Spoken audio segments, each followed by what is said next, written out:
ನಮಸ್ಕಾರ ಸ್ನೇಹಿತರೆ, ನಿಮ್ಮ ತಲೆಯಲ್ಲಿ ದಿನದಿಂದ ದಿನಕ್ಕೆ ಬಿಳಿ ಕೂದಲು ಹೆಚ್ಚಾಗುತ್ತಿದೆಯಾ? ಕನ್ನಡಿ ನೋಡಿದಾಗ ವಯಸ್ಸಿಗಿಂತ ಹೆಚ್ಚಾಗಿ ಕಾಣಿಸುತ್ತಿದೆಯಾ? ರಾಸಾಯನಿಕ ಡೈ ಬಳಸಿ ಕಣ್ಣಿಗೆ ಅಲರ್ಜಿ, ಕೂದಲು ಉದುರುವುದು, ತಲೆ ಉರಿ ಬರುವ ಸಾಧ್ಯತೆ ಇರುತ್ತದೆ. ಹಾಗಾದ್ರೆ ನ್ಯಾಚುರಲ್ ಆಗಿ ಹೇರ್ ಡೈನ ಹೇಗೆ ತಯಾರಿಸೋದು ಅಂತ ನೋಡೋಣ.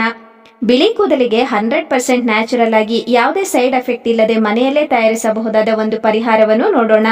ಒಮ್ಮೆ ಬಳಸಿ ನೋಡಿ. ಪ್ರತಿ ವಾರ ಡೈ ಹಾಕುವ ಅಗತ್ಯವೇ ಇರೋದಿಲ್ಲ. ಹಾಗಾದ್ರೆ ಇಡೀ ವಿಡಿಯೋ ಕೊನೆಯವರೆಗೂ ಮಿಸ್ ಮಾಡದೆ ನೋಡಿ ಸ್ನೇಹಿತರೆ.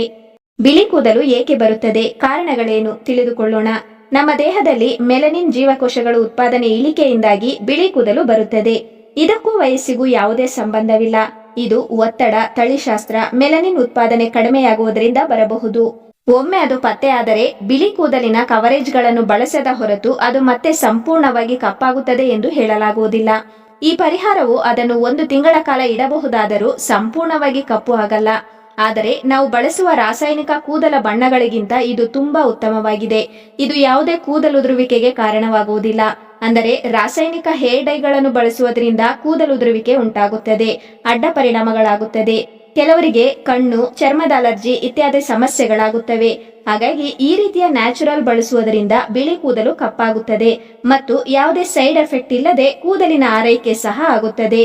ಇದಕ್ಕೆ ಮೊದಲು ಒಂದು ಬಾಣಲೆ ತೆಗೆದುಕೊಂಡು ನಿಮ್ಮ ಬಳಿ ಕಬ್ಬಿಣದ ಪಾತ್ರೆ ಇದ್ದರೂ ಒಳ್ಳೆಯದು. ಅದಕ್ಕೆ 4 ರಿಂದ 5 ದೊಡ್ಡ ಪತ್ರೆ ಎಲೆಗಳನ್ನು ಸ್ವಲ್ಪ ಮುರಿದು ಹಾಕಬೇಕು.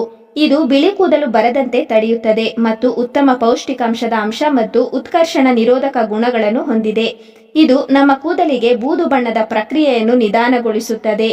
ಇದು ಕೂದಲು ಕಿರುಚೀಲಗಳಿಗೆ ಉತ್ತಮ ಪೋಷಕಾಂಶಗಳನ್ನು ಒದಗಿಸುತ್ತದೆ, ರಕ್ತ ಪರಿಚಲನೆ ಸುಧಾರಿಸುತ್ತದೆ ಮತ್ತು ಕೂದಲುದುರದೆ ಬಲವಾಗಿರಲು ಸಹಾಯ ಮಾಡುತ್ತದೆ.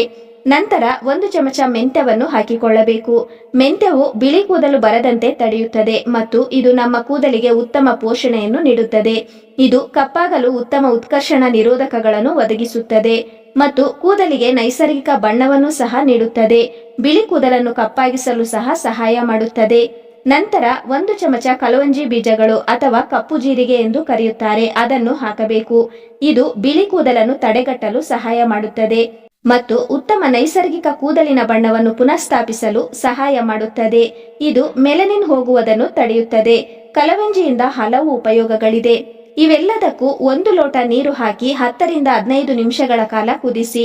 ನಂತರ ಬಣ್ಣ ಬದಲಾವಣೆ ಆಗುತ್ತದೆ. ಅಲ್ಲಿಯವರೆಗೂ ಕುದಿಸಿ ನಂತರ ತಣ್ಣಗಾಗಲು ಬಿಡಿ. ನಂತರ ಒಂದು ಬಟ್ಟಲನ್ನು ತೆಗೆದುಕೊಂಡು ಅದರಲ್ಲಿ ಇಂಡಿಗೋ ಪುಡಿಯನ್ನು 2 ರಿಂದ 3 ಚಮಚ ಹಾಕಿಕೊಳ್ಳಬೇಕು. ನಿಮ್ಮ ಕೂದಲು ಎಷ್ಟು ಇದೆ ಅದಕ್ಕೆ ತಕ್ಕಂತೆ ಹಾಕಬೇಕು. ಇಂಡಿಗೋ ಎಲೆ ಎಂದರೆ ಮೆಹಂದಿ ಎಲೆಯಂತೆ ಮೆಹಂದಿ ಅಥವಾ ಹೆನ್ನ ಅಂತ ಕರಿತೀವಿ. ಈ ಪುಡಿಯನ್ನು ಹೇಗೆ ತಯಾರಿಸುತ್ತಾರೋ ಅದೇ ರೀತಿ ಈ ಪುಡಿಯನ್ನು ಇಂಡಿಗೋ ಎಲೆಗಳಿಂದ ತಯಾರಿಸಲಾಗುತ್ತದೆ. ಇದರಲ್ಲಿ ಯಾವುದೇ ರಾಸಾಯನಿಕಗಳಿಲ್ಲ. ಇದು ಬರೀ ಎಲೆಯ ಪುಡಿಯಾಗಿರುತ್ತದೆ. ಇದು ಕೂದಲಿಗೆ ಹಚ್ಚುವುದರಿಂದ ನಮ್ಮ ಕೂದಲಿಗೆ ಯಾವುದೇ ಹಾನಿಯಾಗುವುದಿಲ್ಲ ಮತ್ತು ಉಳಿದ ಕೂದಲು ಉದುರುತ್ತದೆ ಎಂಬ ಭಯವೂ ಇಲ್ಲ. ಹಾಗಾಗಿ 2 ರಿಂದ 3 ಚಮಚ ಇಂಡಿಗೋ ಎಲೆಯ ಪುಡಿಯನ್ನು ತೆಗೆದುಕೊಂಡು ಮೊದಲೇ ತಯಾರಿಸಿದ ನೀರನ್ನು ಸೋಸಿ ಸ್ವಲ್ಪ ಸ್ವಲ್ಪ ಸೇರಿಸಿ ಕಲಸಿಕೊಳ್ಳಬೇಕು. ತುಂಬಾ ದಪ್ಪವಾಗಿರಬಾರದು ಮತ್ತು ತುಂಬಾ ತೆಳ್ಳಗಿರಬಾರದು, ಮಧ್ಯಮವಾಗಿರಬೇಕು. ನಾವು ಅದನ್ನು ಹಚ್ಚಿದರೆ ಅದು ಕೂದಲಿಗೆ ಅಂಟಿಕೊಳ್ಳಬೇಕು, ಸೋರಬಾರದು.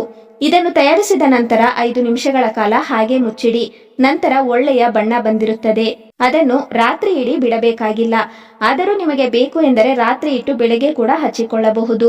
ಈಗ ಅದನ್ನು ಕೂದಲಿಗೆ ಎಳೆ ಎಳೆಯಾಗಿ ತೆಗೆದು ಹಚ್ಚಿಕೊಳ್ಳಬೇಕು. ನೆನಪಿರಲಿ, ತಲೆಗೆ ಯಾವುದೇ ರೀತಿ ಎಣ್ಣೆಯನ್ನು ಹಾಕಿರಬಾರದು. ಒಣಗಿದ ಕೂದಲಿಗೆ ಹಚ್ಚಬೇಕು. ಎಣ್ಣೆಯುಕ್ತ ಕೂದಲಿಗೆ ಹಚ್ಚಿದರೆ ಸರಿಯಾಗಿ ಬಣ್ಣ ಬರುವುದಿಲ್ಲ. ಹಾಗಾಗಿ ಒಣಗಿದ ಕೂದಲಿಗೆ ಹಚ್ಚಿ 40 ನಿಮಿಷಗಳ ಕಾಲ ಹಾಗೆಯೇ ಬಿಡಿ. ಶಾಂಪೂವನ್ನು ಬಳಸಬಾರದು, ಬರೀ ನೀರಿನಿಂದ ತೊಳೆಯಬೇಕು. ಒಂದು ವೇಳೆ ಸರಿಯಾಗಿ ಹೋಗಿಲ್ಲ ಎಂದು ನಿಮಗೆ ಸಂದೇಹವಿದ್ದರೆ ಮರುದಿನ ಶಾಂಪೂ ಬಳಸಿ ಸ್ನಾನ ಮಾಡಿ. 3ನೇ ದಿನ ಎಣ್ಣೆ ಹಚ್ಚಬಹುದು. ಇದು ಯಾವುದೇ ರೀತಿಯ ರಾಸಾಯನಿಕ ಡೈ ಅಲ್ಲ. ಇದು ಪೂರ್ತಿ ನೈಸರ್ಗಿಕ ಕವರೇಜ್. ಇದು ಬಿಳಿ ಕೂದಲನ್ನು ತಾತ್ಕಾಲಿಕವಾಗಿ ಕಪ್ಪಾಗಿಸುವುದಷ್ಟೇ ಅಲ್ಲ, ನಿಮ್ಮ ಕೂದಲಿಗೆ ಪೋಷಣೆ ಕೂಡ ನೀಡುತ್ತದೆ, ಕೂದಲುದುರುವಿಕೆಯನ್ನು ಕಡಿಮೆ ಮಾಡುತ್ತದೆ ಮತ್ತು ಮುಂದಿನ ದಿನಗಳಲ್ಲಿ ಬಿಳಿ ಕೂದಲು ಹೆಚ್ಚಾಗದಂತೆ ತಡೆಯಲು ಸಹ ಸಹಾಯ ಮಾಡುತ್ತದೆ. ಇದನ್ನು ಪ್ರಯೋಗ ಮಾಡಿ ನೋಡಿ. ನಿಮ್ಮ ಅನುಭವವನ್ನು ಕಾಮೆಂಟ್ನಲ್ಲಿ ತಪ್ಪದೆ ಶೇರ್ ಮಾಡಿ. ಈ ವಿಡಿಯೋ ನಿಮಗೆ ಉಪಯೋಗವಾಗಿದ್ದರೆ ಲೈಕ್ ಮಾಡೋದನ್ನು ಮರೆಯಬೇಡಿ. ನಿಮ್ಮ ಕುಟುಂಬದವರಿಗೂ ಸ್ನೇಹಿತರಿಗೂ ಶೇರ್ ಮಾಡಿ ಮತ್ತು ಇಂತಹ ಉಪಯುಕ್ತ ಆರೋಗ್ಯ ಹಾಗೂ ಸೌಂದರ್ಯ ಟಿಪ್ಸ್ಗಳಿಗಾಗಿ ನಮ್ಮ ಚಾನಲ್ಗೆ ಸಬ್ಸ್ಕ್ರೈಬ್ ಮಾಡಿ. ಮುಂದಿನ ವಿಡಿಯೋದಲ್ಲಿ ಮತ್ತೆ ಭೇಟಿಯಾಗೋಣ. ಅಲ್ಲಿಯವರೆಗೂ ಆರೋಗ್ಯವಾಗಿರಿ, ಸುಂದರವಾಗಿರಿ. ಧನ್ಯವಾದಗಳು.